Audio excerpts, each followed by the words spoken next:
கட்டிட அனுமதி வழங்கக்கூடிய ஸ்தானத்தில் இருக்கக்கூடிய நம்முடைய மரியாதைக்குரிய சண்முகம் சார் அவர்கள் இந்த நிகழ்ச்சிக்கு வந்திருக்கிறார்கள்.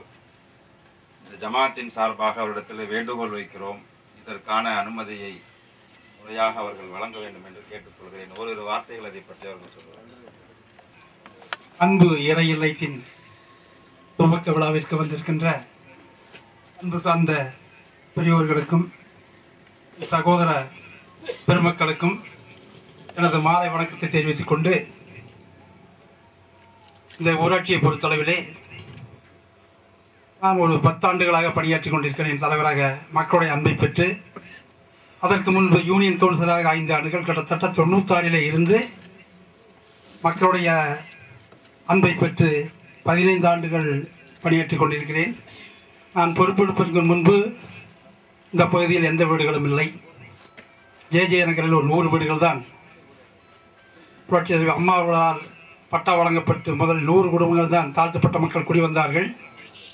அப்பொழுது பொறுப்பில் இருந்து நான் எல்லா அடிப்படை வசதிகளையும் செய்து கொடுத்து, புதிதாக இந்த நகர்களை உருவாக்கி, எல்லோரிடத்தும் நல்ல அன்பாக பழகி, எந்த ஒரு கடினமான சொற்களோ எதையும் மறுக்காமல் அன்பாக செய்து கொடுத்து, கிட்டத்தட்ட 96 800 வீடுகள் இருந்த இந்த ஊராட்சி இன்று 3500 வீடுகளை தாண்டி சென்று கொண்டிருக்கிறது.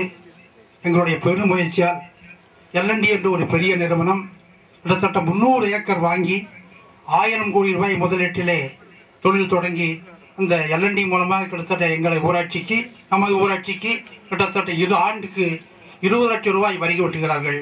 மற்ற அடிப்படை வசதி செய்து கொடுக்கிறார்கள். இந்த பகுதியை பொறுத்தவரை நாம் வந்த பிறகுதான் எல்லா அடிப்படை வசதிகளும் செய்து கொடுத்திருக்கிறோம்.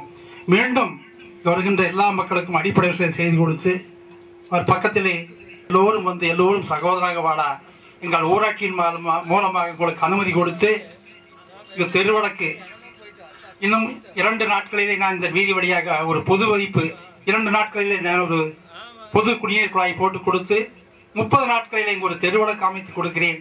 இந்த ஊராட்சி விதிகளுக்கு உட்பட்டு என்னால் முயன்றதை இந்த இறையலத்துக்கு செய்து, எனது சார்பாக ஒரு 5000 ரூபாய் நான் நிதியும் கொடுக்க என்று கூறி, இந்த பெரியோர்கள் ஆண்டோர்கள் சபையில் எனக்கு பேச வாய்ப்பளித்தமைக்கு நன்றி கூறி